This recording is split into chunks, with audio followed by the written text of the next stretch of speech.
Hello, everyone, and welcome back to Birth the Middle Way. My name is Emma. I'm here with Sammy Love, and we are also welcoming in Catalina Clark, a beautiful sister and midwife. We've had her on a previous episode, and we're so excited to dive into a really amazing conversation again today.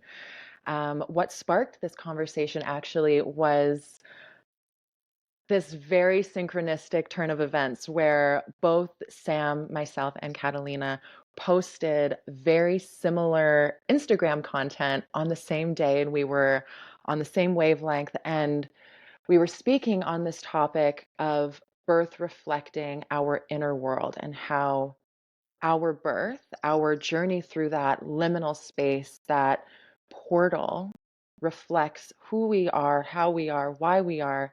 But today we're going to be going into kind of the deeper nuances, the more subtle layers of that, because, yeah, that's something that I firmly believed before I gave birth to my son and before I almost died in childbirth. And it's something I've been in deep reflection about since then because yeah, it's just quite a profound statement and topic. And there are some deep truths as well as, I don't know, some like questions and things to discuss. So, welcome, Catalina, and hi, Sam. I'm so excited to be in this space with you both. Thank you. Yeah, so exciting. So, how are you today? How's it going?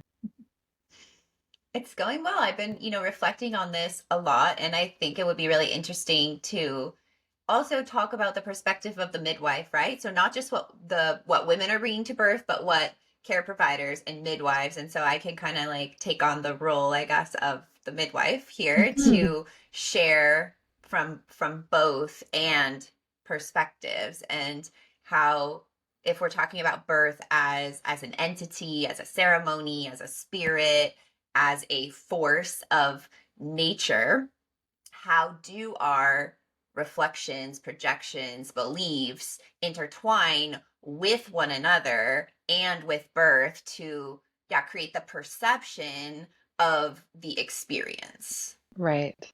Amazing. Well, so let's start with this post that you did. I'm just looking, or you can't see it on my phone, um, but it's just a pictograph or like an image with words on it that says, "The birth field mirrors our inner world." And I'm curious what your intention was with sharing that, what your thoughts were behind that, and yeah, and exploring that from the perspective of not only a woman who's given birth, but like you said, a midwife showing up to a birth with integrity and all of these things. Right. Yeah, so from the perspective of the Hermetic principles, I've kind of been diving into birth as a way to look at the birth process through our minds, through energy, through vibration, through polarity, through the masculine and feminine, and just kind of like exploring birth through that lens in kind of a fun and engaging way. For me, it's been like an exploration, and so that is very much part of it in terms of, oh, and I heard you say something in the last podcast about reality, and you're really into reality is really important to you. And so I wanted to share too, like how reality is real and we also create our own realities, Mm, right? And so um my intention behind that post was twofold, because what I often see and hear for midwives and for myself, and I had this personal experience when I came to birth without a lot of visceral experience of birth as a young midwife and a young doula. Like, I saw a lot of complications. I didn't see a lot of natural, normal physiologic births. And I mhm. didn't have a reference point for normal, undisturbed physiologic birth. And so I would say I didn't come into it with fear, but I came into it with, I was so naive that I was looking to, right, like the hospital staff or even to the parents or to the childbirth educator, to like people who knew more than I did about birth. And so I was starting to be imprinted with a lot of complications of what seemed to be, let's not say normal, let's say common common birth experiences that I was witnessing as a doula and then as a young midwife. And so I went along and I continued to study, and throughout my own path, you know, what I realized when it comes to women who say, right, I want a certain type of birth, or there's an expectation. Let's just say, like, water birth. Let's just say, like, I have a vision that I'm going to give birth in the water, and trying to create that experience and recognizing, like, water birth should never be the goal. Like, these are tools. Like, to have a goal of how you want your birth to go, and then being disappointed because that vision actually never came to life because it was trying to create an expectation of an experience and then creating a disappointment. And that could go all the way to I wanted a vaginal birth, I wanted a home birth, I ended up in a cesarean. So there was so much expectation on the vision of the desired birth outcome versus birthing in alignment with who you truly are and who and the choices that you make in your life. And I spoke with my friend Jana, who actually lives in your town, in your small little town in Canada. And I was at her birth in LA in 2019. And we talked about her birth and how her birth was a mirror of her life. Like, she had a very strong spiritual practice that I would say it wasn't something she did. It was like it was her life. It was like who she was. Her spiritual practice was her life. And one of the things she said in that conversation that really stuck with me was the way you do one thing is the way you do everything. And I was like, huh, that's a shift for me from your inner world mirrors your outer world to the way you do one thing is the way you do everything, or the way you relate to one thing is the way you relate to everything. So if we're relating with fear and control, versus we relate to presence and surrender when we're brought up, when something is brought up to us, or something's activating, like birth or like death or like your partner or your child. So how you relate to one thing is like how you relate to everything. Mhm. And so both for midwifery and for mothers, because what I saw in midwifery was like the other side, maybe like the shadow side to this conversation, which is like the projecting of the fears, or this is going to end in a transfer, giving up before it's even started, kind of like energetically, the midwife not being fully present because she's like, oh, this is going to end in a transfer. She doesn't have what it takes.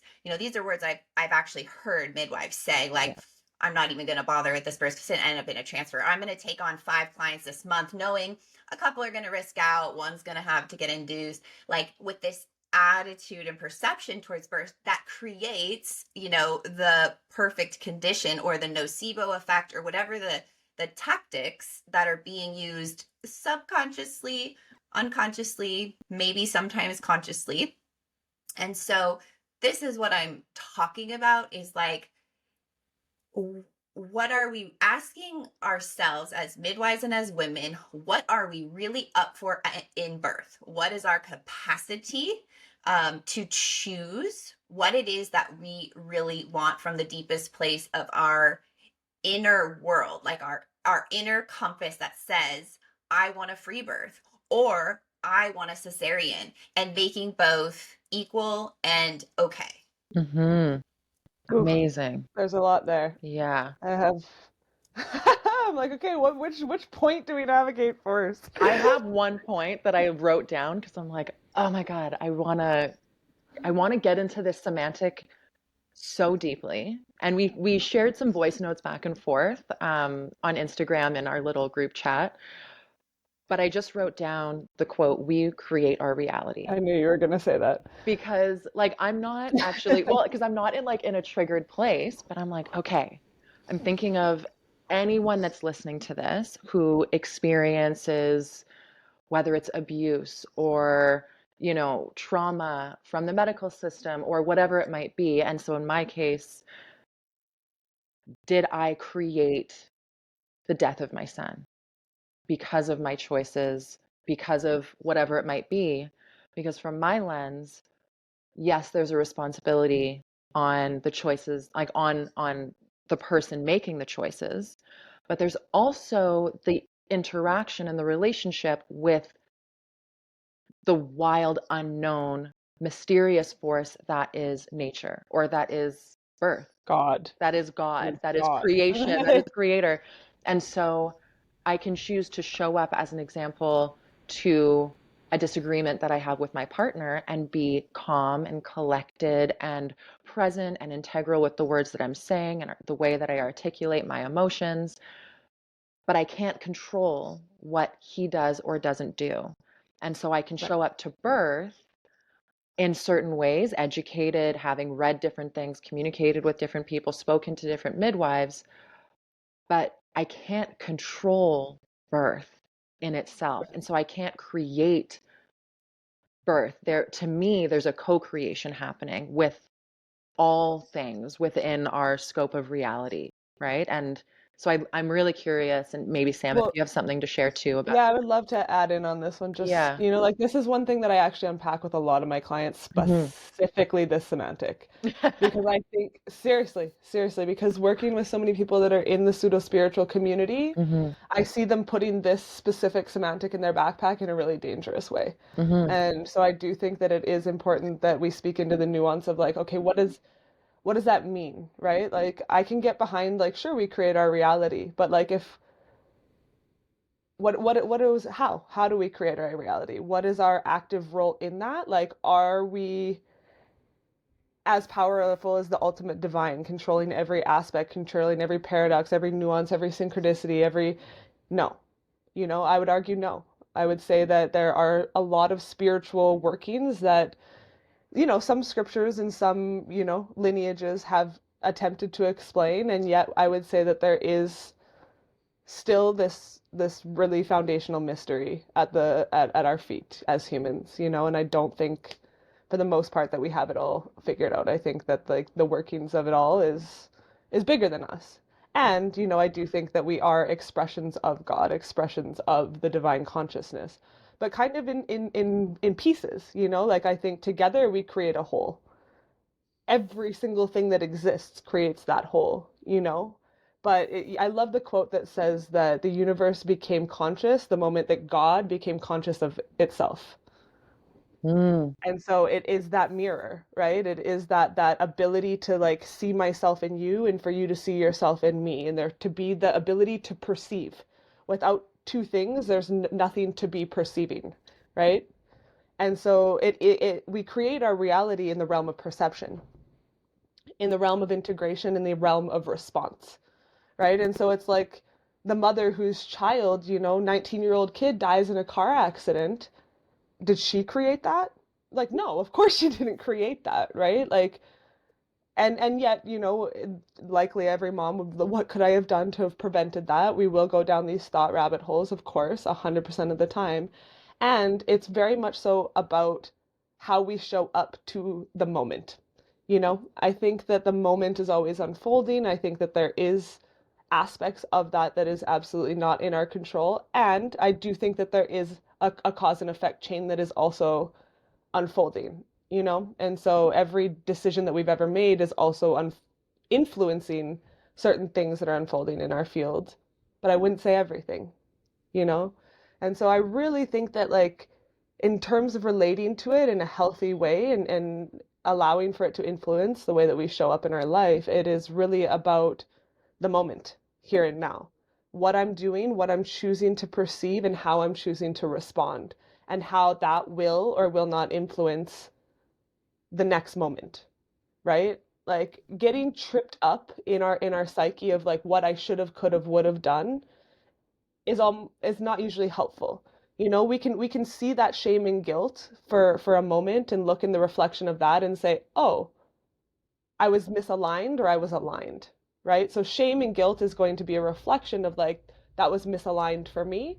Now, how do I integrate that and move forward? Mm. Versus staying stuck in the past, tripped out on that shame and guilt, right? That doesn't really serve anyone. It becomes debilitating. It shuts us down. It prevents us from being able to think clearly and, create wise action moving forward. And, so it's such like it's a delicate thing. And I've just especially for like a lot of young people that are just emerging into their spiritual, journey, moving into this like realm of self-expression, and it's like you create your reality. And to Mhm. take on responsibility for every single thing that is or is not unfolding in your life is dangerous for our psyche and for our mental wellness or lack thereof, in my opinion. And so to bring this into the realm of birth, like for you, Emma, like I would absolutely say that it's unhelpful to say, yes, Emma, it's your fault. You created this reality of the thing that you want most in life not happening. I would not say that that is a benefit, you know, reflection to you. And I don't think it's rooted in truth, actually. But what I would reflect to you is look at the reality you've created since that has happened. Look at the way that you've showed up, the way that you've felt, the way that you've spoken, the way that you've allowed for people to project onto you in order for your story to be heard, your voice to be heard, and Floyd's story to be known by others. Also, the way that you perceive death in and of itself, and how that perception helps you cope with your reality, right? Well, Your connection to God and spirit. So all of these little nuanced things, like mhm, that's where I see you creating this reality mhm. versus putting the responsibility of Floyd's passing on your back. So I'll leave it at that, and I'm curious to hear Yeah. what you ladies have to think. Well, I mean, and just that, how do we hold, yes, I want to take responsibility for this moment, and as you said, this moment is ever evolving, and this is going for everybody, right? So how can we take responsibility for our past actions, for these actions, but also, not without self-blame, right? Without that kind of, yeah, unsupportive rhetoric or doctrine. And so I just wanted to add that. But yeah, Catalina, I'm really curious to explore these deeper layers and nuances together. Yeah, I love this. And I think what's coming through for me and what I've been exploring in this expression of quote unquote, we create our reality is like, well, what do we have control over? Like you're saying, we don't have control over birth. We don't have control over the mystery of life and death. But I think if I were to express this sentiment in the most true way for me is like we create our inner reality. And I think maybe that's an expression of how this could be maybe transformed in a way that could be a helpful reflection for some people. I'm curious what you think because in my experience recently, so I'm working with a therapist and I'm working on my relationship, and I'll just be like super transparent about it that it's been a very challenging experience for me to be in relationship for the last 7 years. And I'm at this point of like what's wrong with me? Why can't I fix my reality? Why isn't this working? And I'm gone back to, well, the story, when you do your first yoga teacher training and they're like, hey, go home and hang out with your parents for a week and see how spiritually evolved you are in your relationships. Did That's a anyone, Ram anyone? that it's a Ram Dass quote, and he says, Oh, Ram Dass says, when you think you're enlightened, go home and spend a week with your family. And that was ringing in my ears as I signed up for this 10 week experience with family. I'm like, okay, and 7 planets are in retrograde. Let's go. okay. So I think everybody receives that at some point in their like, awakening journey. If you're on that path, Yeah, specifically through the yoga teacher training, I don't know, Right, it's like in every handbook or something. right, totally. So I was relating that to my relationship with my partner. Like, okay, that's my second most spiritual teacher is my relationship with my partner, maybe the first, and Right, then my family. And so what I recognize is I'm only in control of myself. I am only in control of my emotions. I am only in control of my responses and my reactions. I cannot control his reality or what reality he brings to the relationship. And that the magic that can happen when both individuals, so let's say when midwife and mother, or when obstetrician or hospital and family, or partner and wife, or partner and girlfriend, or whatever, is taking 100% responsibility for their relationship with their self, and that their relationship with their self and their truth and their knowing and their choices are as high as they can be, as high as their nervous system can handle, that from a place of knowing that we are always doing our absolute best with the choice, with the tools that we have at that stage in our life, and a belief in like the goodness of everyone and everything. That's where magic can really happen, in the realms of creating a reality, because it's a co-creation between the two. I'm going to play devil's advocate for a second here and Mm-hmm. say, what if we aren't actually as in control of our inner reality as we would like to think? And what if the current expression of what is happening within us is actually built upon experiences that weren't in our control, and yet they shaped us nonetheless. And it brings us into a conversation around free will, right? And so I guess that's a contemplation in and of itself, right? And there's a lot of teachings in the Vedas that actually say that we don't have free will, that that our current choices in this moment are influenced by every single subtle and not so subtle experience that we've ever had up until this moment. That will influence the way that we're thinking, the way that we're reflecting, and the choice that we're oriented towards making. Even if that was in a moment of being like, okay, I recognize that there's probably not free will, and my natural choice would be to choose this, and so I'm going to choose the opposite. Even getting to that place of thinking like that is influenced by everything we've experienced and all of the information that's come across our field and how that shapes our consciousness. And so to what extent would it be actually unhelpful to believe that a person has ultimate control over their inner world and their ability to show up to life, and then project that expectation onto, let's use your example of your partner? And how is your perceived capacity to be in control of your inner world and thus eliciting a specific set of behaviors? Maybe now you're eliciting a morning practice and you're really showing up and you're changing certain ways in which you're communicating. You're not using that tone as much anymore, and you're perceiving him as not making the shifts.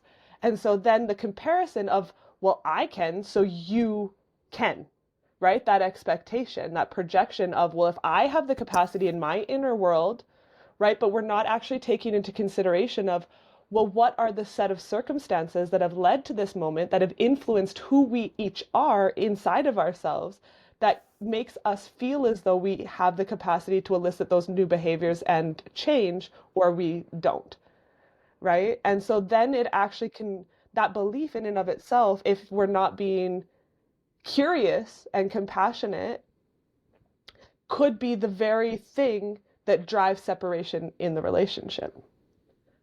Mm. Because if we have ultimate control, then it would be fair to have pretty high expectations of both ourselves and our partner.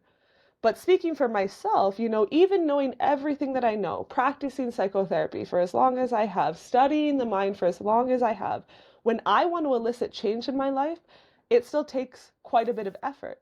And sometimes a lot of time of going back and forth. And, just, it's not like, oh, because I understand the mind, I just suddenly have developed this ability to control myself in this way of just like, let me just stack my blocks in this perfect way of like how I want my life to be and who I want to be, and make zero error, or show up in the fullest, most highest capacity all the time. And so I think that actually, I would argue that there is benefit in really being curious around these nuances of our humanness, and yeah, really just question that. Always have those like set of curiosities in our mind of like, okay, but what has my partner's experience been?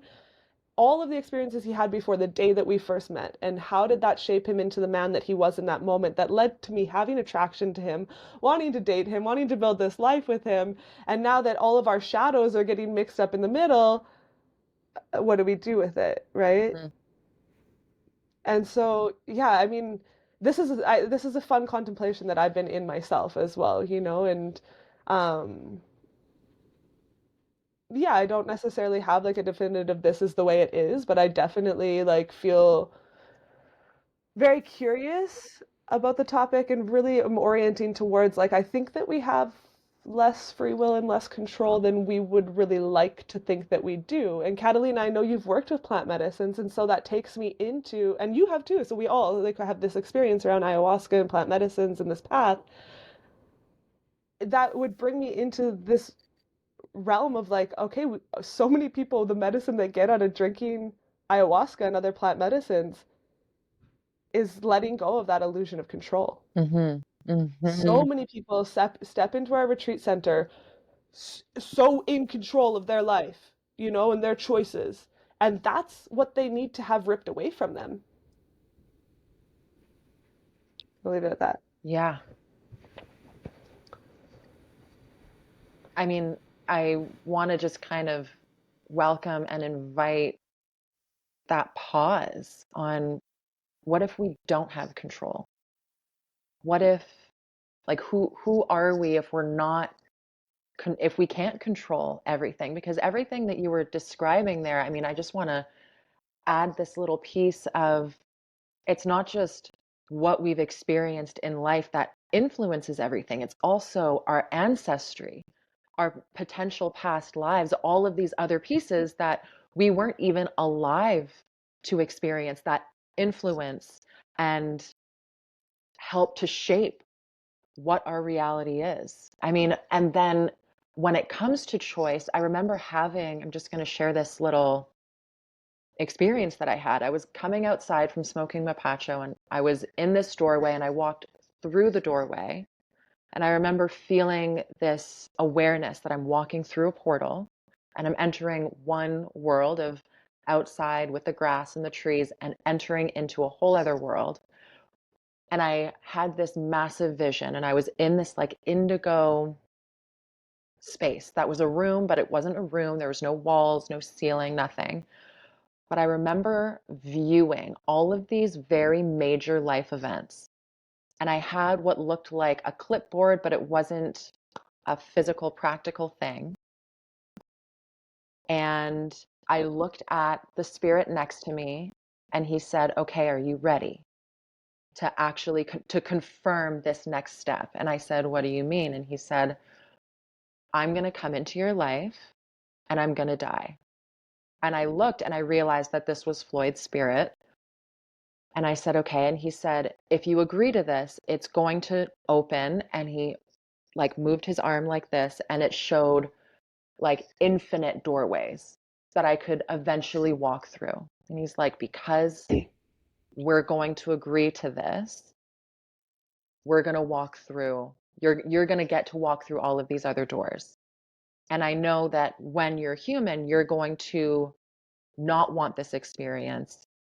But this vision was of me before this lifetime choosing all of these difficult scenarios because I knew that it was going to like erode me. It's like I was a big, sharp rock in the beginning. I was born into this life, a big, sharp rock, and I chose the river to go down to erode me in just the right way to allow for, I don't know, All of those to, spiky edges to be yeah, smoothed. to allow me to be smooth so that some kid on a riverbank can pick me up and skip me down the river. Like, Yeah. like to So that you can be changed ultimately, so that right? I can be Is changed. Exactly.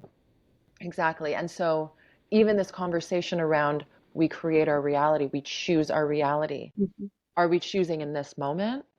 Did we choose this before we came here and now we're having to live it? And just and not to say that any of this is accurate. Was I hallucinating? Was I imagining things to make me feel better? Was I in some kind of like grief delusion? Like, I don't know. But Maybe. it was a really interesting experience. And I just remember collapsing on the floor and bawling my eyes out after I had this vision. And I was like, oh my God, like, thank you to these doorways, and I hate that I chose this. But and then that question of, but did I choose this? Because there's the ancestry piece of like every single, generation that I know of lost a son. Like, and so how do we dance with these influences? Because it's not just you and your partner that are dancing. You're also flowing with the person, like the composer that made the song and the musicians that are playing the song, and the ground that's in front of you. Is it flat? Are you tripping over things? Like there's so many pieces that we're interacting with. Well, you're interacting with his parents and his childhood bully and your childhood bully and your Yeah. childhood best friend and his childhood best friend Yeah. and that person, that random person that said something that influenced either of you in a good or bad way, Mm. like I feel like it's just so complex, but I would love to hear your thoughts, Catalina, Yeah, me too. after those two shares. Yeah, yeah. I love this. It's really what's happening for me, what I'm seeing and what I'm feeling is really like a true evolution of consciousness, like especially for the spiritual quote unquote community.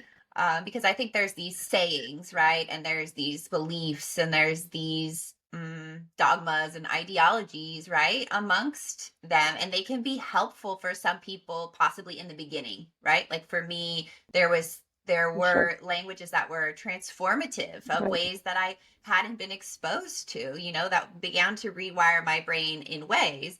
And Mhm. then it's like there's a lot out there now of like on the spiritual path, like you're on like the second layer of the spiritual path when you like get the spiritual ick now because you can like see through that first phase. But then I'm more like, oh, more compassionate, like, oh, they're just on the beginning of the journey. Mm. um but so in the teachings that I've been shared with when it comes to medicine, when it comes to choosing a spiritual path, which all life is a spiritual path, but specifically the path of transformation, the path of leadership, the path of yeah, really deep healing through spiritual diets, things like this. The thing my teachers have shared with me the most is that when we're seeking change, when we're seeking transformation, what we're asking for is obstacles.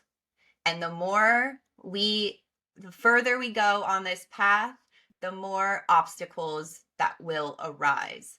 I And love I'm that. curious what you guys have to think about No, that, I love that. because I think that's another way to reorient of like, Yeah.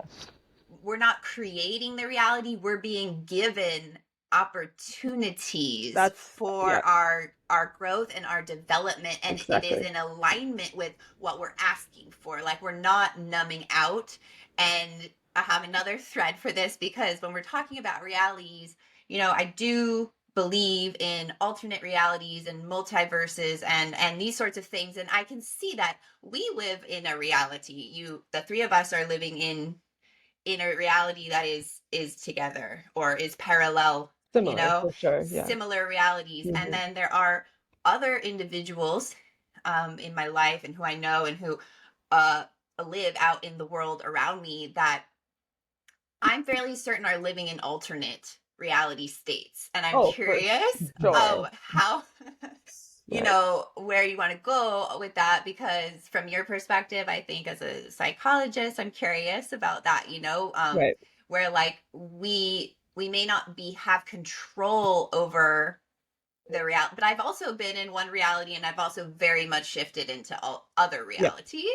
Yeah. Um, so this is like so nuanced and so layered and deep when it comes to the reality. But I think, yeah, that shift to like obstacles and challenges arrive in our life as an opportunity for transformation, for change, and for growth. And when we've chosen a path, or a path was chosen for us, or the path that we came into this life to choose, however we want to say it. And the fundamental belief that each and every one of us is always doing the best we can with the tools that we have in the moment. Yeah. Even the person who you think is not acting their best Right. is actually, Hmm. in my belief, really always doing so. Yeah. Hmm. I agree with that. I agree with that. So let me ask this question, and I'm going to kind of put you on the spot, so no pressure. But if you were to pick, and both, this is for both of you, and then I'll share my response as well. If you were to pick one word that you, or one thing that you feel most influences each person's reality, what would you say that is?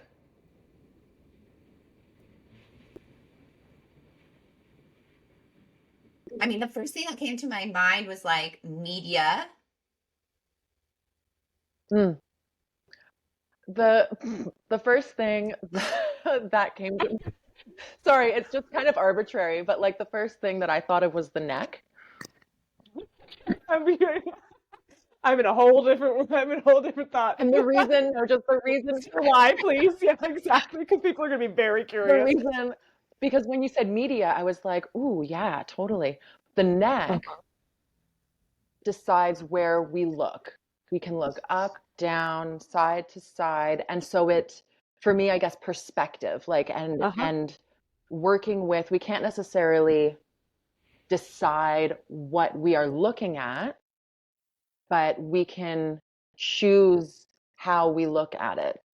We can Uh-huh. turn our head and then following that, the feet of like, we're not a tree. We're not stuck in one place. We can get Right. up and leave the space that we're in to look at Right. something different also. Right. But I guess Well, I love both of it's like those. Yeah. movement, like the ability to Movement. perceive different things and Right. to question. I would say the ability to be curious and question. Uh-huh. I'm using more Beautiful. than one word, but you go Yeah, you ahead. did. You cheated. You I cheated. cheated 100%.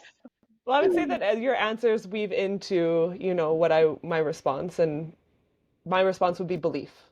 Mm, Belief is the foundation of what influences our, exactly what you said, perception, mm, right? Of reality. It actually influences because that it through the psychotherapeutic lens, it influences things like confirmation bias, right? So if we have a belief, the moment that we have a belief that's solid, that is the moment that we now go out into our reality mhm, looking to reinforce it, mhm, right? And so when you're saying, you, Catalina, you go out to the world and you perceive all of these people living in a different reality, I agree completely, right? But it's because they have a foundational set of beliefs that are very different from yours. mhm.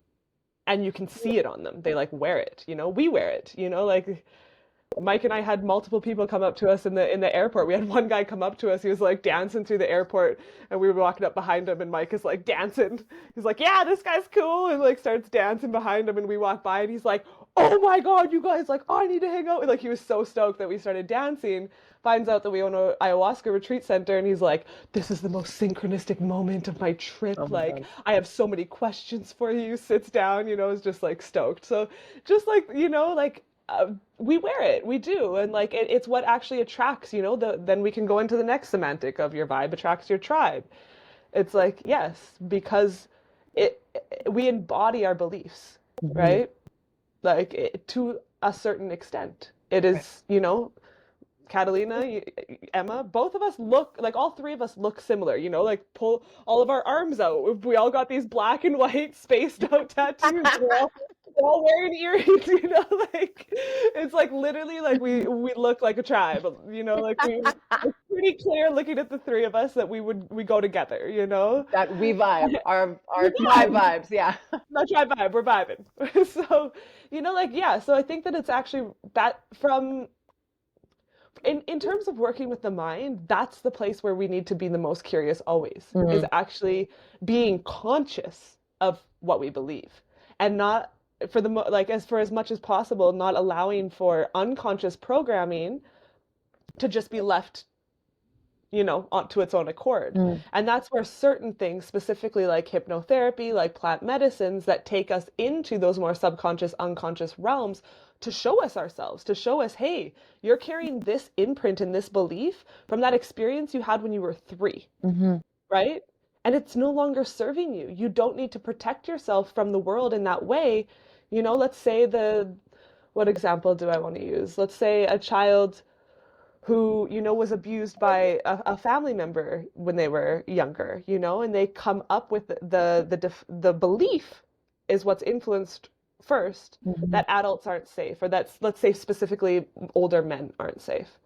And this is a young girl, you know? And so what behaviors does she elicit in order to keep herself safe in the wake of Mhm. older men, right? And but now she's 30 years old and she actually wants to be interacting with the men that were older when she was 3, but now are potential prospective partners. Mhm. But she's trying to do that consciously pursuing, I want to be in love. You know, Catalina, even to speak to you, use the semantic, you know, like, what's wrong with me? Well, when the moment you said that, it was like, well, what's happened in your life? What's your story? What experiences have influenced you? And like, you're not broken. For sure, you're not broken, you know, but you've learned certain things that, you know, even from this conscious woman that you've become, you don't actually have the capacity to just snap your fingers and control the behaviors that maybe you can even see and just make them go away, Mhm. because they're there for a reason and they're serving a purpose, and they will be there until they no longer have a purpose to serve, right? And so it's about working with your conscious and your consciousness and your psyche to rewire that program, Mhm. to understand why that program exists, and to give it a new purpose, or to fill in a new belief of like, no, I'm not unsafe in that same way, and do that, you know, inner child reparenting work with that part of you. Mhm. So it's, yeah, it's so complex at the end of the day, Yeah. really.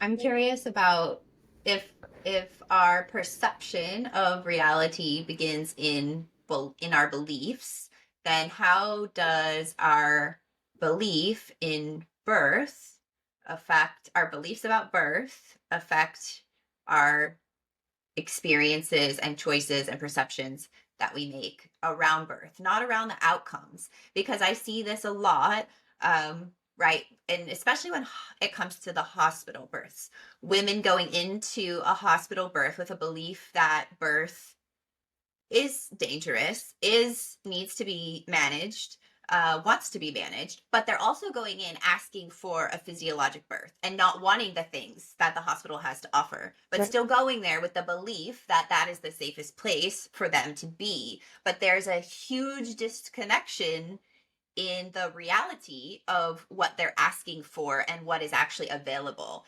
And I think that also happens in free birth. Women choosing free birth who are not actually up for or interested or have an inherent belief system in the taking responsibility and fully educating and informing themselves on what that has, and then not receiving the outcome that they want in that setting either. Mm. Right. Interesting. I mean, and Right. I think it's important as well to, and please speak on this, call me out, say I'm wrong, but belief isn't truth, right? So No. we might think, oh, I have a belief that, birthing on my back, as an example, and trusting the doctors that are putting me in that position, I believe that that is the most optimal way to birth my baby because that is what the doctors are saying. The Right. truth of that is, why do women birth on their back? And from my research and what I've understood, Henry VIII wanted to see how a baby was born and asked his wife to be on her back. And that is one of the areas where we got that practice. One of the influences. Exactly. I'm sure there's many, but it was done and created so that a doctor could have a better view, so the doctor could see what is going on, from what I understand. But Mhm. belief is not necessarily rooted in accurate information or truth, Right. right? It can Right. But be, but it's not for always. sure. Yeah. Right. So I think it's such an important question that you presented, Catalina, you know, like, so just to reiterate, the reflection is, how do our beliefs influence birth spaces? Hmm. And so I'd love to present a teaching that I learned from one of my therapy teachers, Marissa Peer, and then maybe we can unpack that specific piece together from this teaching. So the teaching is on the mind, and basically it is describing how our psyche works and how beliefs are formed. And so the teaching goes that our experiences, specifically our early childhood experiences from ages, 0 to 5, 0 to 7, are influencing our core beliefs, our beliefs around who we are and what our reality is. And so a child in that age gap is in a space of receptivity in its psyche and is basically in its identity forming ages. And so every experience is being reflected to the child around its self-worth. So I am worthy of this love and this attention that I'm requesting, this nurturance, or I'm not, right? And so to just be aware of that. And so our experiences are influencing our beliefs. Our beliefs then influence our daily thinking. So whatever those core beliefs are will influence our thoughts. So for example, let's say there is a neglect for the child in some way, shape, or form. Let's say the child has a mom that is not physically intimate, doesn't touch, doesn't hug, doesn't give kisses, but the kid is looking for that. And, they'll get like a little pat on the back or something, isn't receiving that intimacy they're craving and is integrating that as I'm not worthy of love, right? Now their daily thinking is based on that kind of thought. I'm not worthy of love. Oh, I shouldn't try to hug my mom because that makes her uncomfortable. She doesn't want that. These types of thoughts. Our thoughts directly influence our emotional state. And so if we're feeling, let's say, unloved, if we're feeling rejected or neglected, let's say the emotion now becomes anxiety or fear. So our emotions now influence our behavior. So that child that maybe has been rejected and giving hugs and asking for hugs from the mother now stops.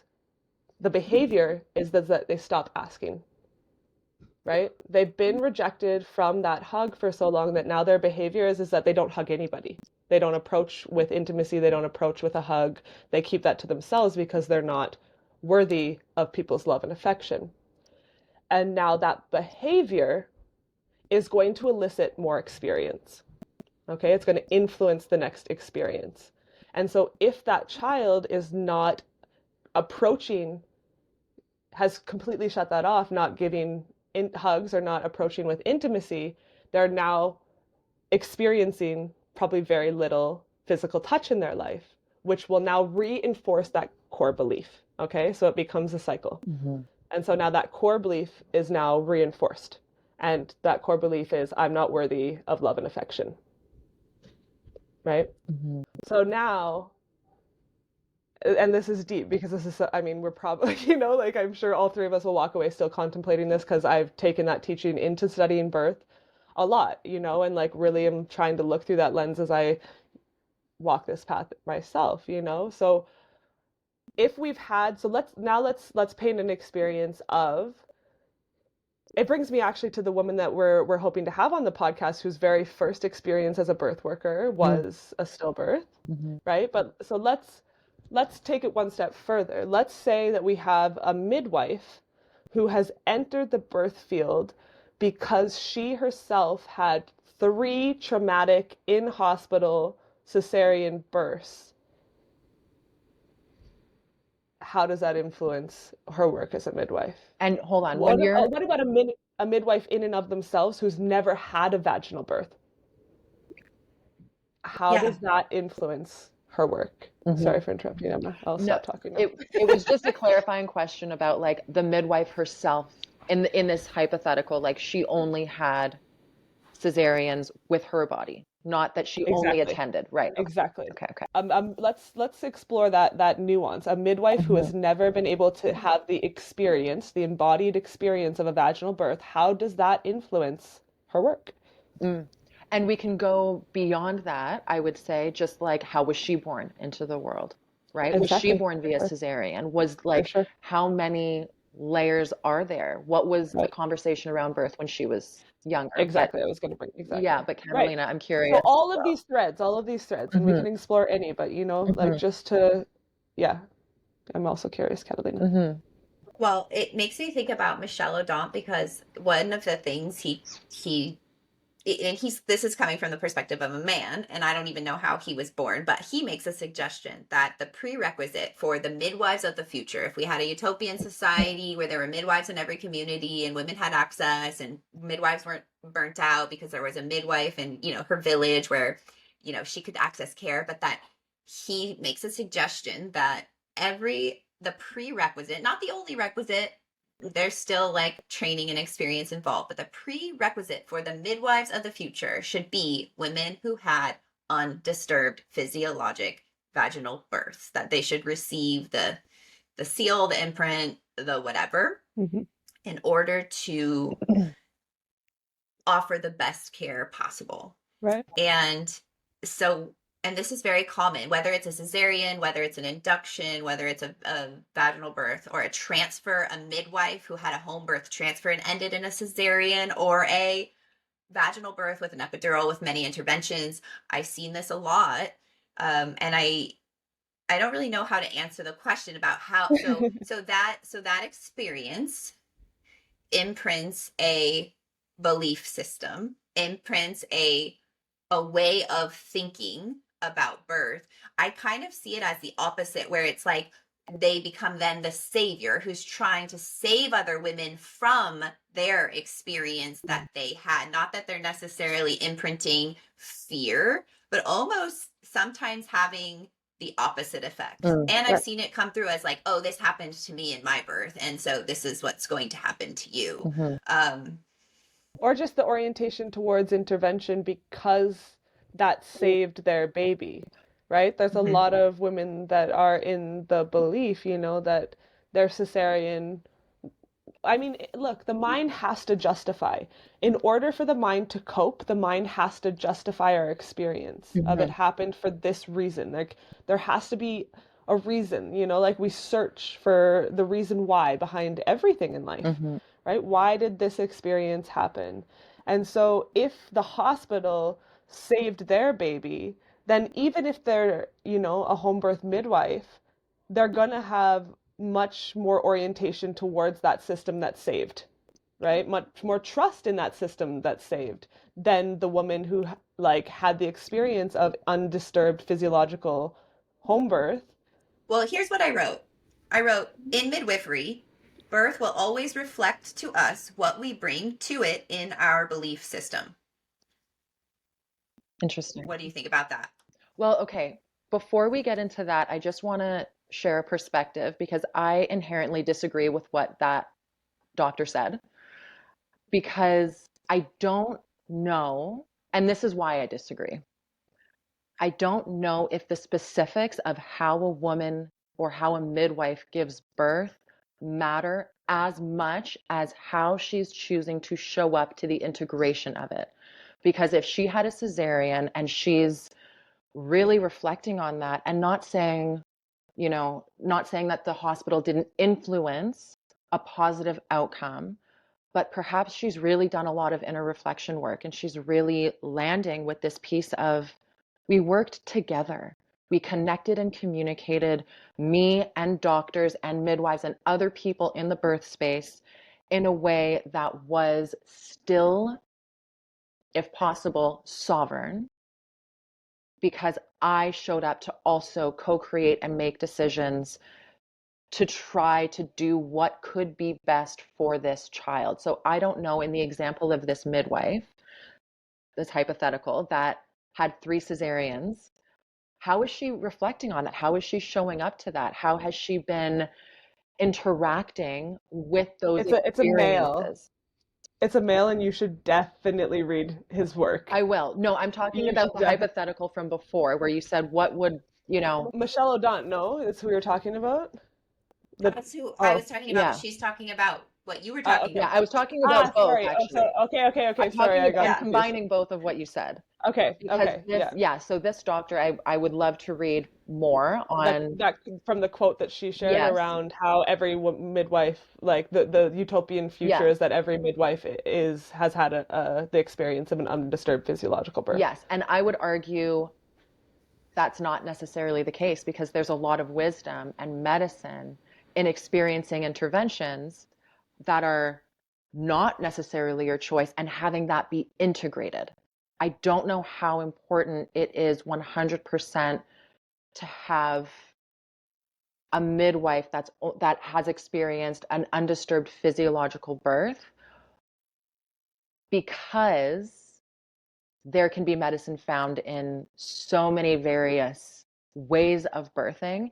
Again, if it's integrated, if it's I been agree. explored and unpacked and looked at the different layers, because a statement like that to me creates a bit of like a hierarchical For sure it does. experience in birth For when sure it like does. I've met women that have had, yeah, that have had cesareans or that have had all these different birthing experiences, and some of them are not integrated, whether they're a free birth or not or Right. otherwise, because there can also be this very bizarre like spiritual ego in the free birthing community.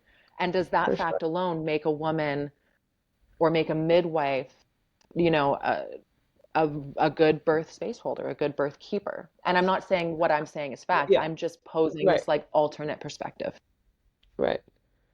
I would say, the number one thing that comes up for me is like, yes, I agree, like in many ways, like, and I agree for sure that there's medicine in all births, like, Hmm. as a foundational statement. And the curious thread for me is Hmm. like, we actually can't know what the world would look like if that was the standard.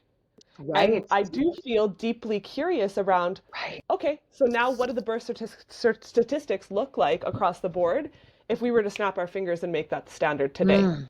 That the only people that can support birth moving forward, like that's kind of like your prerequisite, your SAT into even a midwifery program. Hmm. Like what if, like of course there's harm of like that would be perpetuated. Of course, every person listening that hasn't had that birth experience, especially if they're a birth worker, is saying, yeah, fuck that. I'm a good birth worker. Like I have so much to share. I have medicine. And I agree. I'm not Hmm. saying that that's not true. Hmm. Like, and I would never say that that's not true, right? Like I think that like on the deepest like human layer, that's a quite abusive kind of stance, right? Like Hmm. it's going to create for sure a privilege and oppression. It's going to create perpetuate separation, and it is going to create a hierarchical Hmm. standard. Not to say that that doesn't already exist in the birth world, Right. but it's a curious contemplation for I sure. just think It it's a is. broader statement about, right, birth in general, Hmm. in Right. terms of like, I really like what you had to say about it, Sammy, because I think at the end of the day, if we were able to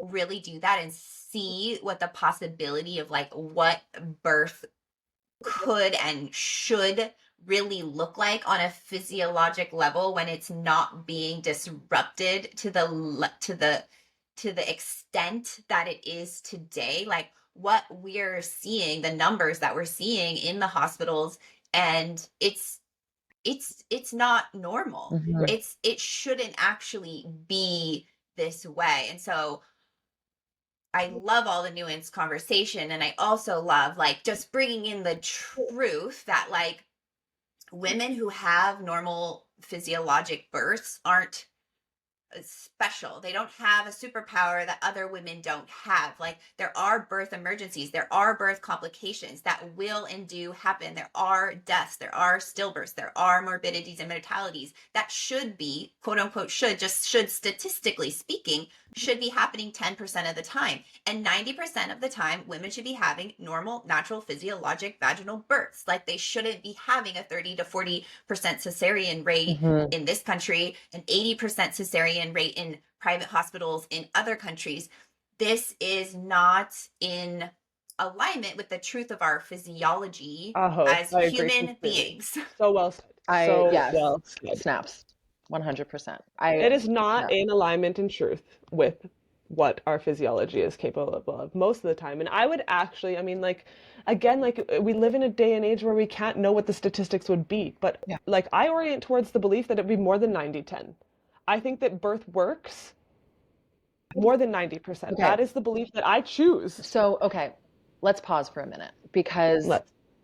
I have been in reflection about this for a few days now, like in really deep contemplation.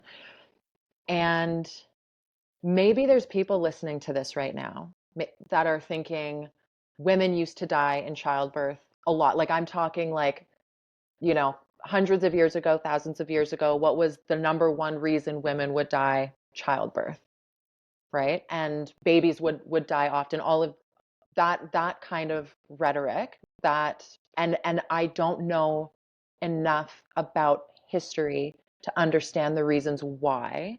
I've understood from where I am right now that women died a lot of the time in childbirth because sanitation was not a big practice. because women would either, hemorrhage or oftentimes have sepsis because there would be, wounding that wasn't treated, and we didn't have things like penicillin, antibiotics, et cetera, et cetera. But I am curious, as two midwives that are very supportive of sovereign birth, undisturbed birth, free birth, as well as like birthing however a woman chooses to birth, as long as it's, I would say, I don't want to put words in your mouth, but like, you know, uh, informed. How could you speak to those history? I don't have the statistics in front of me, but could you speak to that understanding of historically women dying in childbirth? So if that is the case, why is it that birth still works, that physiologically we still can, for the people that might disagree, or for the people that might be like, well, historically women used to always die, so how can you say that birth works? Or babies used to always die, so how can you say birth works? I mean, Am I phrasing that? I definitely, yeah, I definitely consider that to be like one of the biggest obstetrical myths For sure. of our time, Okay. for sure. And there's a book, The Healer's Calling, Mm. the women's medicine in early New England. I think I might have shared it with you. And it talks a lot about this, that the misconception that women were dying in droves before the onset of modern medicine, of modern obstetrics, Right. really, truly is a myth. And that's not to say that women did not ever die from hemorrhages or infections or prolonged labors, or the Right. same thing for babies. And as far as I know, in the research, you are correct. I don't have numbers or statistics either, but that the rates of infections have gone up and the rates of interventions have all gone up, and our stillbirth rates and our maternal morbidity rates have all risen since the onset of modern medicine. Right. Mm. And there's a podcast that I think I have mentioned on here before. It's by Dr. Nathan Riley. I'm trying, my computer, my Spotify is like not working right now to be able to pull it up. But we'll put it below this podcast episode, and it's another podcast that we can refer by an OBGYN, Hmm. who goes through the history of birth in a really beautiful way. And um, yeah, has information to rewrite this story. And then Hmm. also like the book, what is it, Catalina? It's in our program, Witches, Midwives, and Nurses. That's another one that will speak into the history as well that I've been listening to. So Okay. we'll put some resources at the bottom of this podcast for people that are interested in rewriting the history of birth within your own psyche, because I do feel like it's actually a really important thread in the overall resurrection of truth and truth Hmm. in birth specifically, because Hmm. that rhetoric is something that you will hear come out of most women's mouths, and Most they believe people. it because most people, yeah. And they believe it because they've been told They to were believe told. it. Yeah. And So there's not really much beyond that, It's Hmm. like some man somewhere along the line in a white coat told them that Well, story, if and like you, it's been passed like the game of telephone throughout right. the Western world. Well, and if you And tell a group of people, hey, you would die without me, you're right, already implanting and or planting that seed of, I will save your life. Like the right, hospital is the savior, right? Which right, isn't, they exactly. also cause a lot of shit. They also cause a lot of For sure problems. they do. yeah, I For think sure they do. it was a major tool, right, of colonization. And I think of Hmm. industrialized birth as like really the colonization of like the human spirit and the human soul. And it's like this great equalizer when it comes to colonization. Like Hmm. our collective has been colonized through birth, through the industrialization and the Our medicalization consciousness, I'd argue. of yeah, our consciousness. Yeah, Hmm. truly. And there's still a piece of me I wanted to share. There's this little piece of me that I used to have this story that I wanted to have a medicalized birth. I wanted to have to be in the hospital. I wanted to like have a story. I wanted to create an experience that Interesting. I could have so that I could carry more medicine, so that I could be a better healer, so that I could have more perspectives. I wanted to suffer in order to heal and prove myself, and that I could carry the story of my home birth, my free birth, and my hospital birth it was like I was trying to create Whoa. my reality, and I snapped out of that very quickly. But there's a piece of me, and this is what I've learned from then, is that I don't have to suffer to heal. Mhm. And there was a part of me, and maybe that is a indoctrinated belief system that is somewhere ancestral, I don't know, of wanting to create like these obstacles or challenges or experiences like consciously. Mhm. Well, And how maybe that's a level of, right, like self sabotage or victimhood or safety, like I was only taken care of by my parents when I was sick or I was hurt, and right. there's like a level of safety in that, Well, in like also I hear your ego, right? Like it's like, which is not good or bad. Like I totally just hear the ego, right? Of like, I want to have this experience so that I can tell this story, right? Like the ego is oriented towards like, I want to hold both and be that person. Right. And we are, all of us have our egos and our ego is influencing all of us, you know? So I don't say that at all with any It's not a intention negative to Well, no, thing. shame. It's and that just, was like an evolution of my journey right, as a exactly. birth worker and as a midwife. And I think that story of the midwife with the cesareans or the midwife with the vaginal births or Mhm. Right. undisturbed births, right? Like you have to really take the ego out of those stories. Right. Right. Well, and Right. this is, like I've always been drawn to birth work. I've always wanted to enter into birth work. And I remember being in the car with a friend of mine last year, a few months after Floyd died. And I was getting into all of these things. I'm like, okay, like there's going to be a podcast, there's going to be conversations. We're getting it like, and I could feel this fire inside of me. But I had this belief before I gave birth that I don't think I should attend a birth until I've walked through that portal myself.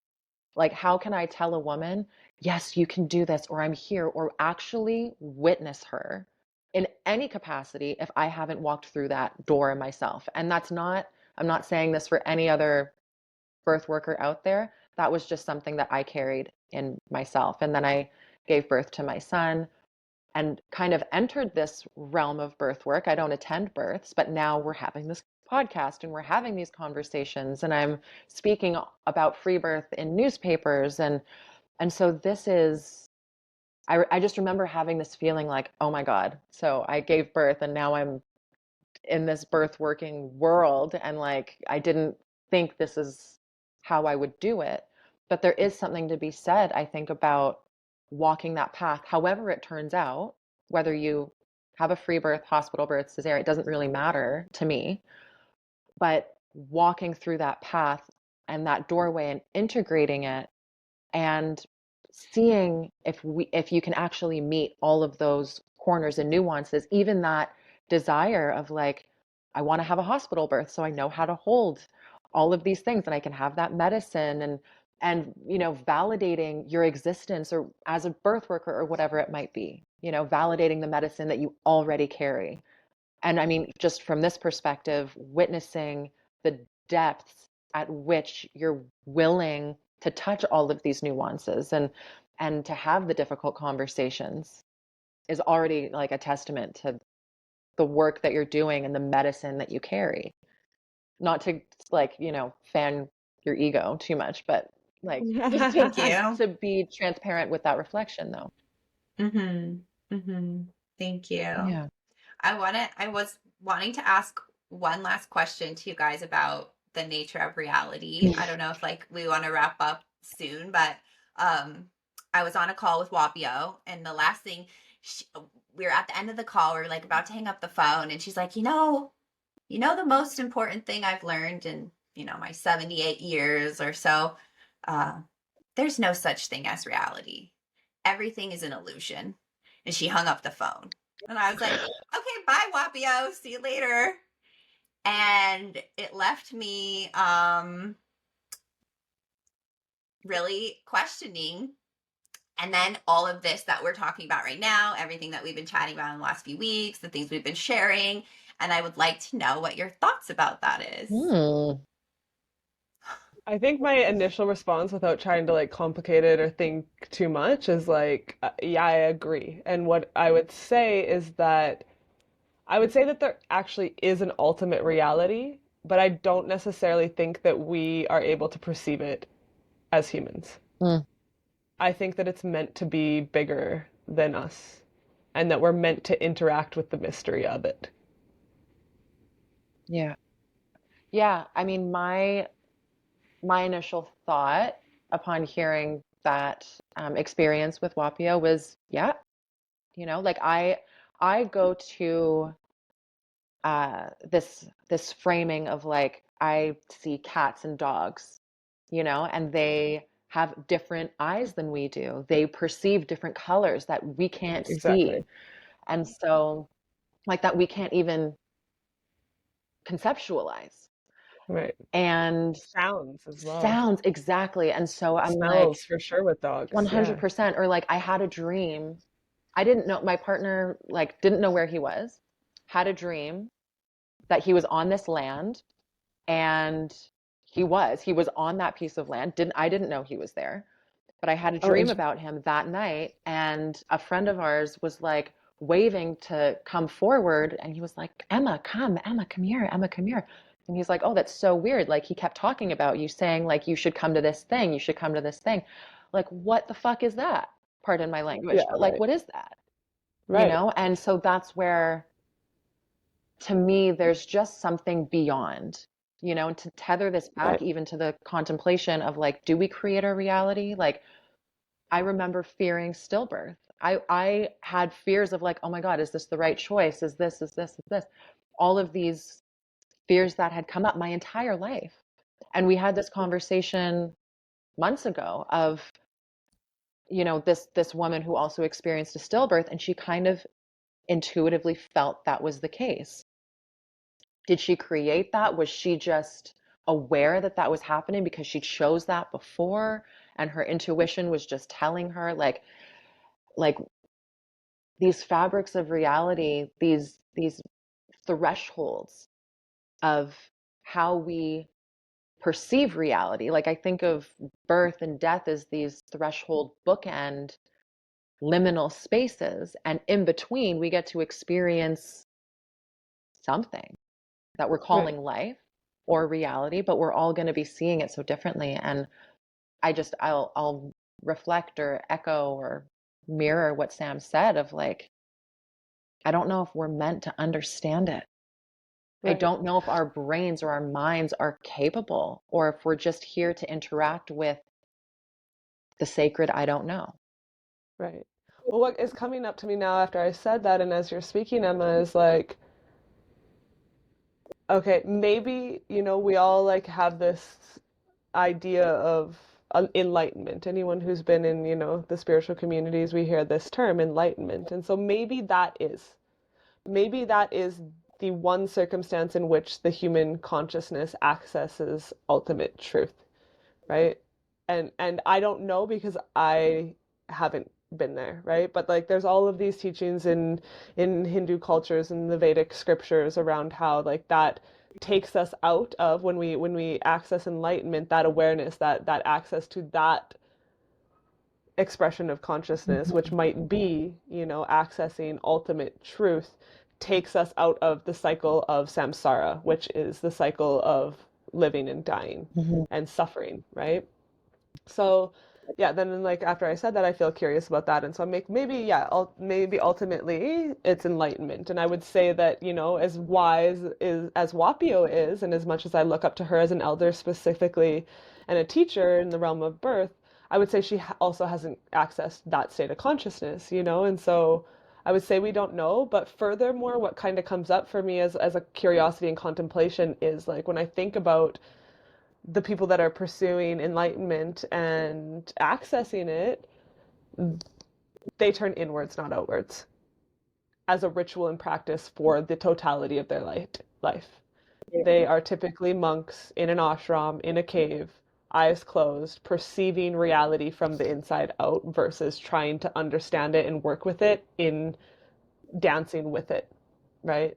And I think that like for me what that comes to is like, okay, but when we look out at this reality, there's an endless unfolding of paradox and nuance and synchronicity and these things that like it doesn't add up, right? Like the more that I seek to understand that ultimate truth, it's like, yeah, but this reality that I can see in front of me or perceive in front of me makes this reality not like they don't fit together, right? It's like if truth would have to be like one thing, there's way too much complexity when we look out. There's way too many expressions of possibility when we look out at this world to be able to, for our psyches, that are perceiving through what you spoke into our five senses and our five senses only. Mhm. And so, what is the limitation of our ability to look out at this world and only perceive through our five senses? Mm. Right? Then we have nuances of people being able to see spirits or hear voices or like access these other dimensions that are coexisting all like, you know what I'm saying? It's like there's so many experiences that you read books, things makes me think of conversations with God and people who have died and come back and have had these experiences. It's looking out at the world, it's just too complex. And the one story that I perceive existing is the pathway to enlightenment. And those individuals, in my perception, very much so, close their eyes off to the external world to seek truth within. Mhm. And do you I think don't we know. can access enlightenment in our human form, or is that something that we work with in our human form and then we pass and then we fully expand into an enlightened state? Based on, scripture, I would say that it's accessible in the human state. Mm.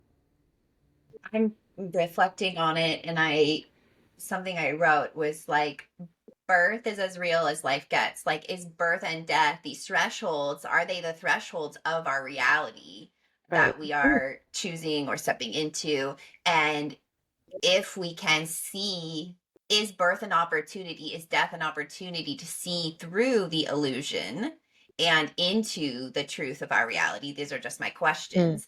And can women reach a momentary state of enlightened consciousness in the moment of birth when they are left undisturbed, when they are in an altered state?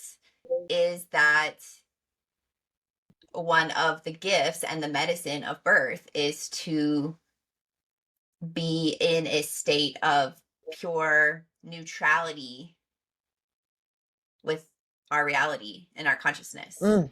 Do you think that women are in a state of neutrality when giving birth? I think that birth is a neutral force. I think that the energy of birth, the spirit of birth, the consciousness of birth is neutral. And we spoke Well, on this the it would be last. God for me, right? Yeah. What? I would say it's God. I mean, it's Okay. like that would be my belief system putting a word to it, Mhm. right? Is Mm-hmm. like that's the highest expression of divinity, of the divine, Mm. is in those spaces. But I think the woman, to bring it back to the topic of the podcast, does bring herself into it, Mm-hmm. right? Mhm. And so is it innately neutral the moment that an individual woman enters that space? Yeah, that was exactly what we talked about. And so, yeah, I think this idea of reality, there's so much to ponder and to think of and just be in awareness of, as midwives and as women, when we're Mm. preparing to step into the birth space. And because the veil is so thin, because we are in spaces of altered states, because birth is a space in which is the soul is really, I feel like, I've said this I think already to you guys, but like birth work is like soul work. Like, I know Mm. when I'm supposed to be there, I know when I'm not supposed to be there. Like, there is a heightened level of just attunement and awareness to the the reality that I'm stepping into, like that you can step away or you can step into experience. And so I think there is an opportunity for getting really real, real with ourselves, real with our choices, real with our births, not at a place of control, Mhm. but just as a place of like, birth strips us down to what is real, what is true for us. Right? Period. Like Yeah. full, yes, it does. Yeah. It really does. It No does. matter the outcome, no Right. matter if it's a surgical birth, a free birth, a birth with 15 midwives, doesn't really matter. It really Right. does, though, strip us down. And if we allow it, it can be such medicine, whether that medicine is sweet and orgasmic and lovely, or it's traumatic and bitter and difficult to swallow and causes us to purge all over the place. You know what I mean? Like some medicine makes you barf, and that's still Right, medicine, and we still return and sit and bow our heads as we receive that cup to drink right, again. right. Well, even that, right, the semantic of it strips us down. Like that is rooted in so much potentiality because if we've been stripped down, we have the opportunity to rebuild. And And that rise from the exists. ashes. And that exists in every birth, right? And that's why if we let it, every birth experience will change us and will alchemize us in an unknown, Mm. set of ways. Hmm. But yeah, to be woman, to be mother, to be the birthing woman is to be willing to be stripped down and to meet ourselves in that very Mm. oftentimes scary because it's unknown place, right? And so it's big, it's intimidating, it's a lot to hold, it's a lot to navigate for every woman. There is no superiority complex that will take you out of that, right? Like it doesn't matter the outcome. It doesn't matter, how conscious you are or how healthy you are. Every woman will receive the opportunity to be changed by every birth experience that she has because it innately brings us to that raw, deeply intimate place of connection with ourselves and with the divine. Mm. And there's always opportunity there. I mean, for me, it's the most human thing we can do. It is the most, for me, I accessed my deepest humility, my deepest humanity in birth and in death. And I think there's that potential for everyone. I mean, how can it not when you're roaring and you're bringing this baby forward, whether it's again with a knife and cesarean or you're pushing this baby out? Like empowerment in the birth space can look very different, and what's correct for one woman is different for another. But like it brings us to that raw space. And in that postpartum, I describe postpartum as a very like wet time in a woman's life where like there's milk everywhere and like who know like whatever All else, the fluids everything, are all the moving. fluids are there's blood, there's amniotic fluids, there's everything. And it's just very wet and it's very hormonal and emotional, but it's so human. It is so human, and we experience just the ultimate stretching of our capacity. And when we think we can't, we do, Right. in motherhood, in birth, in death.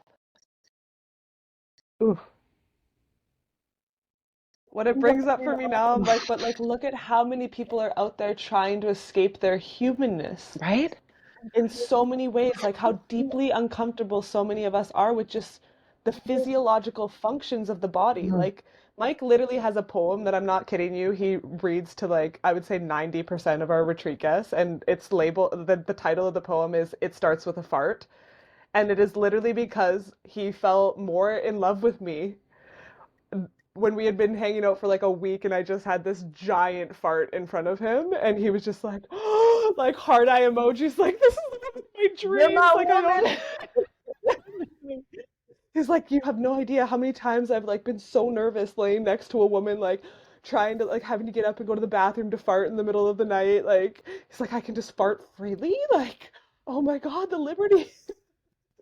But like I really like I was at a farmer's market last week and there was this young girl like in Oh, her early 20s, maybe a little younger with her mom and it was like this clothing like booth and there was like this little like set up like clothing structure like for changing and that was too uncomfortable for her and I was like girl like I literally like said it to her I'm like we are all humans and we all have bodies and I'm like I just changed right there in the field. If it would make you better, I can go take my shirt off and stand in my bra in front of everyone while you change in the tent, you know, like it's okay to be human, Mhm. you know? And it's like, at what point in this young girl's life experience was she told that, like, she needs to hide to that extent that it's like awkward or uncomfortable to what? You know, like it made me so sad in that moment. And I'm like, literally, like, if I will take my bra off if I need to. Like, what do we need to do to liberate you, young woman, into just feeling comfortable in your humanness and being willing to be human? And in the realm of birth, this is a woman rushing out of her postpartum to get back to life Right. because she doesn't have capacity to meet that moment of humanness where her physiology is requesting for her to sit and rest, to stay home, to actually reach a level of discomfort in that because it is what is best for your biology, your physiology, your integration. Even at the edge of like, no, but I think I feel pretty good. I feel good. You know, I'm going to go out and do that thing. I'm going to carry my baby around post C-section. I'm going to go sit on the beach with a bunch of friends and, you know, 5 to 7 days postpartum have to tell people about my birth story when I'm still bleeding, for crying out loud, you know? Like, Yeah. Well, I would go so far as to also say to rush the birthing process. How often do we see totally. in hospitals or even at home, like, oh, this labor is Right. going on a little bit long.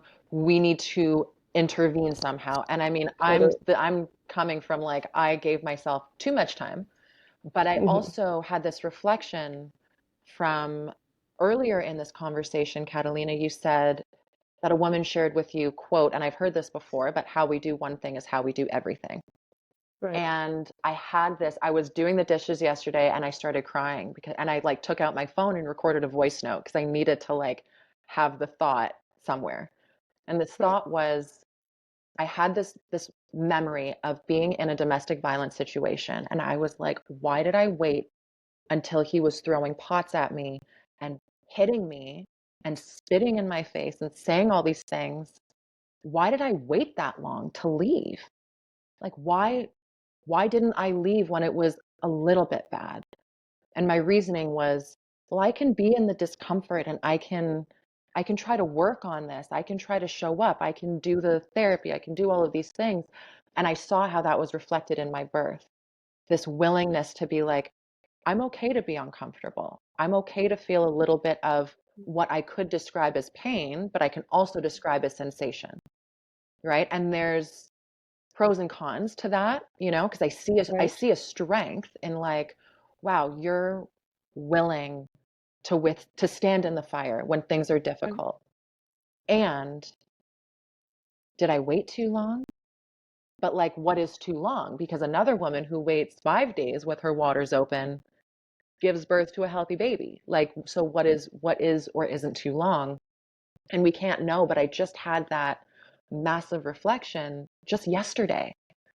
Yeah. The how we do one thing is how we do everything. And I witnessed this pattern in my life of like, of I can be in this uncomfortable thing for a while. Right. I don't mind, and this, I remember even in my research, as I was choosing free birth, I remember hearing this woman say one of the mantras that supported her, which is, I can do anything difficult for this moment.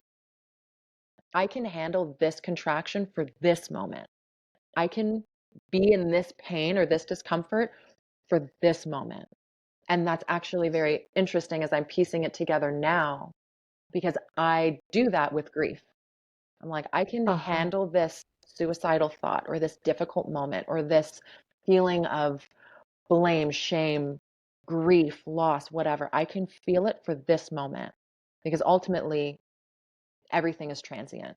Our life is Right. transient, birth is transient. Nothing is static, Right. right? Right. Everything is always changing and evolving and shifting, right? And so Right. I'm rambling. Please, someone cut me off because I'm just, I'm just going. Well, I mean, yeah, go ahead, Catalina, you go. I would just love to, yeah, also see this humanness brought back into midwifery because I feel that what I'm seeing across, in the big picture, in the overculture of, regulated licensed midwifery is a really big deviation from humanity and the humanness of birth, even in the context of quote unquote holistic home birth midwifery. And I interviewed a client recently, and she was on the fence between home birth and, midwife birth or free birth. And ultimately, she chose what she considered a sovereign birth with a midwife, which was me. And when I asked her about the care that she received and the care that she chose and how she chose to nurture herself in her pregnancy, and how I, encourage things like go for a hike, have tea, share meals together as our prenatal sessions were. And her only response was, I was like, how did that, how do you reflect upon that? And her only response was, how human it felt to be cared for and care for myself in my pregnancy in that way. Right. And Beautiful. like, it's just so simple, Right. like I think we can complicate midwifery, we can complicate humanity, we can complicate things so much. And at the Birth. end, we could complicate birth so much. And at the end of the day, we're really, really just human beings, right? And these spiritual beings having a human experience. And our humanity in birth, I think, is, if I had my number one mission to sort of, I think, spread the mission of what I'm learning with Wapio, is really the healing of humanity through the return to birth. Right. Aho, amen. And so it is. And that was the biggest medicine, and I'm sure Sam, you can attest to this. For me, leaving the hospital system, because I had so many ideas and I was like, oh, the system and doctors and L&D nurses, oh my goodness. But the biggest medicine they gave me wasn't the antibiotics that saved my life. It wasn't being intubated. It wasn't life support. It was them holding my hand, them praying with me, them crying with me. That humanity piece changed every cell in my body. Right. Everything. Everything. And not everybody experiences that in hospitals, but just that remembrance of Right. like, we are all doing our best, whether we're wearing a white coat with a stethoscope, or we're having tea, or we're a midwife, or we're a mother. We're really doing our best. And my question is, how are we acting in service to birth as a spirit in and of herself? How are we not? Well, that would bring me to a deeper question, which would be for you specifically, Catalina, which would be, what is the return to birth? Mm, mm, mm. So many different levels and layers. I think there's some really practical things that even I am just learning now in like a really deep understanding, embodied way of just like the actual physiology, like with all that we know, all of the science, all of the data, all of the research, all that we know about the power of our human bodies and our endocrine systems and our nervous systems, is like actual really deep level fundamental understanding of how birth works. Like, we have access to this information, and I think providers should know it, like as a bottom line, as a baseline, because we can trust in birth. Like we said, we can trust in the mystery, we can trust in the unknown, we can trust in that thing. But also having this really true baseline understanding, I think, is like just bottom line, like, let's just do that. Like, we have that Right. information. And so, and Wapio calls it like the mystical intelligence of the body, right? And so we can see it through that lens too. And then I think the return to every woman having the choice to give birth, like, I don't believe midwifery should be regulated in the sense that someone needs to hold a license by the state in order to be legal to practice midwifery. I That agree. every woman deserves the right to discern for herself who she wants to be present at In her for birth birth, or not. period. And so, period, end of story. That doesn't mean that midwives don't need training and experience, who want training and experience, and that women have the right to choose their They do. sister or their friend or a traditionally trained midwife, and to rewrite the misconception that an unlicensed midwife is an untrained midwife, because Exactly. that was the really the rhetoric when I was coming up as a licensed midwife, was like, they're untrained. And I'm like, no, they're not untrained. They're unlicensed. They may have been trained in another country. They may have been trained traditionally. They have been Right. trained by personal experience. They Right. may have been self-taught. Right. There's so many different ways that we can be trained to do the work of midwifery, because midwifery is not rocket science or neuroscience. It is a practical art. It is a practical art skill, a womanly art skill that any woman can do should she choose to lead that path of study. And so, and there are women, for whatever reason, because a license means something to them in their belief system or whatever, are still going to choose licensed care providers. Right. But those care providers need to put women first, right? Not their license first, not the midwife down the road, not the doctor at the receiving transfer hospital, and what Ideally. they're right, what they're going to think of you. And that the midwife can put the woman first. And this is what Wapio just shared, and what I truly strive to do, and what I get a lot of pushback and questions like, but you're still in the matrix, but you're still licensed, but it's not possible. And for me, I haven't found that to be true. The Right. woman that I'm working with, and then people push back, but you can't do breeches twins in 42 weeks. So you just have to abandon women. And I say, I'm not abandoning anyone. They know that from day one, and they're still choosing to work with me because they know that they are fully prepared to have a free birth if they want to. They are fully prepared to bring in someone else to support them if something is outside of my license. Like, all of that is being chosen before even entering into the conversation or relationship. So is a license something that you'll choose for the future of your birth work? Like specifically with like the 42 weeks, I like that's a pretty big limitation. Yeah, it's what I have right now. I don't know what I will choose in the future. Yeah. But as of right now, I'm currently licensed, and I look at it as like, well, it's a limitation. And how are we calculating the due date? Are we getting an early ultrasound? Is it going on the chart? Is it going on the record? Are we doing Nagel's rule? Are we doing this rule? How is it what do you know when your last period was? So that one is kind of, if you're, Nuance. You can it's kind of nuanced, stretch it a bit for in your because direction.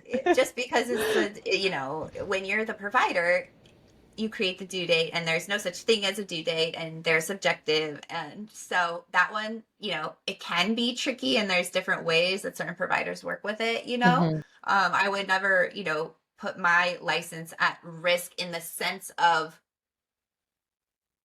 mm, it affecting my ability to care for the people in my community, because there are communities that need licensed care Right. providers. In order And to be so, able to afford, right? exactly, there's Right. that. There's that. And so for me, I'm like, can I bring this quantum midwifery, this shifting paradigm, into the realm of licensure? And Uh-huh. so that's what I'm doing now, because I stepped Epic. back. I was kind of like, I'm going to burn my license. I'm a free birth midwife. I'm a traditional birth keeper, blah, blah, blah.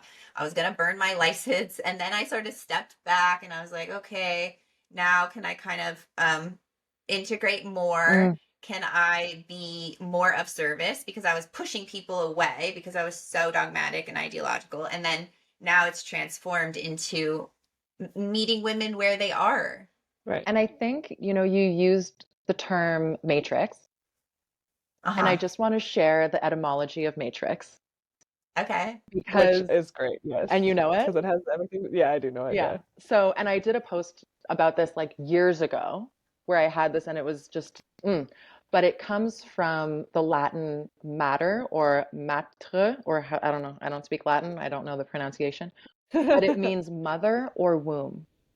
And so for Oh me, my when I hear gosh. you say, being a midwife in the matrix, I'm like, yeah, you are. Holy shit. Like, whoa, like, could we bring a reframe of sacredness and like the true meaning of like of matrix and being of service to women in the matrix in the womb That's so as mother interesting. and just Isn't like, it so woo, interesting? you know?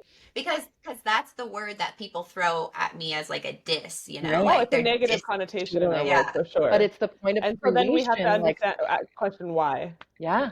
Hmm. Why have we been tricked into putting the word matrix on being stuck, right? Because like I think that that's like the assumption, right? Is like people are stuck in the matrix. Hmm. Hmm.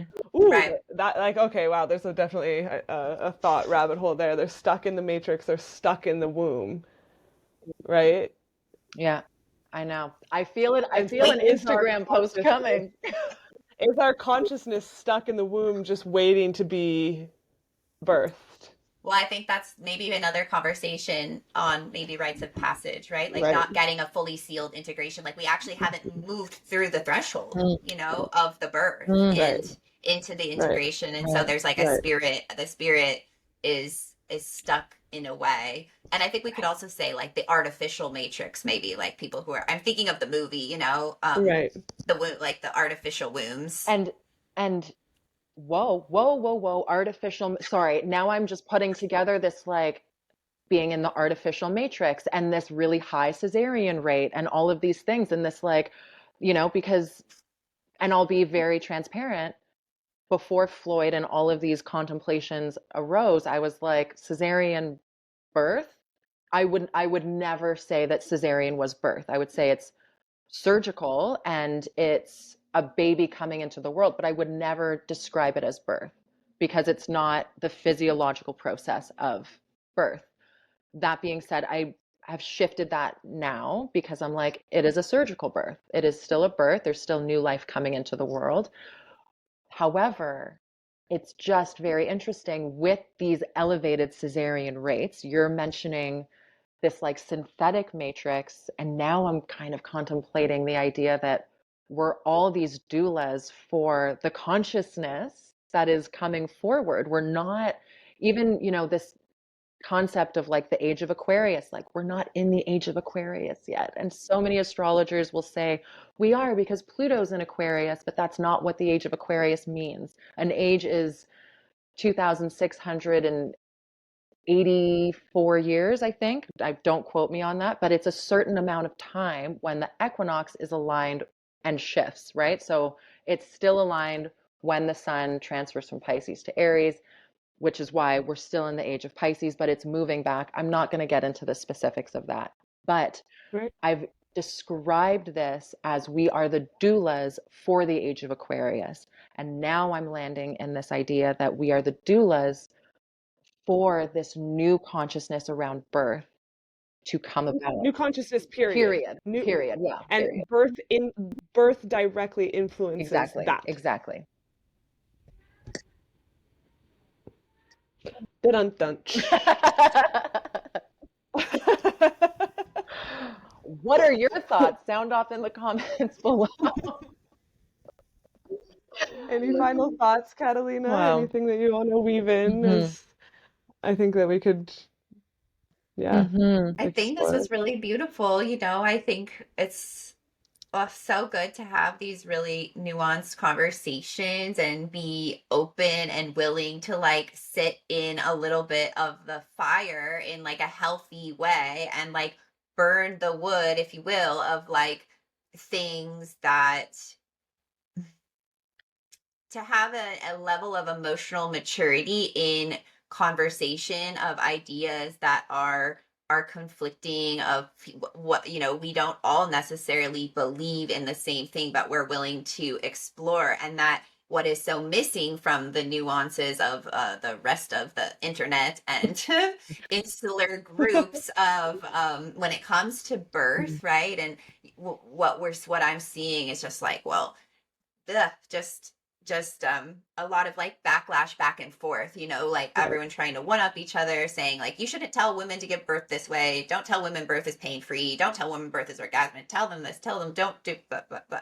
and I'm like just really not interested in that dialogue anymore. I'm really interested in how having these conversations, having even bits of, I wouldn't even call this conflict, but let's just say like conflict in belief systems, and how that opens the the river to actual community, to Exactly. actual growth, like to Exactly. actual human relationships. Like we cannot have community without conflict, without different belief systems. Without conversation, Yeah, like without right. without an ability and a capacity to be offended, to, like we've spoken so many times, like we have to transcend this, like, you hurt my feelings, Hmm. you're a bad person, orientation. Hmm. Like, go out into the world and be willing to have your feelings hurt and Get be challenged, triggered. because get triggered, because they're your treasures, because it just might be the very catalyst for the breakthrough that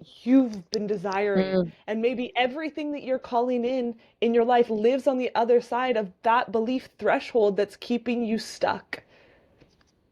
Like, it just, yes, like that's ground zero for me. Totally. And that's like the main prayer at the root of this podcast is like, let's talk about it. Let's talk about it. Let's talk about And it. let's redefine conflict.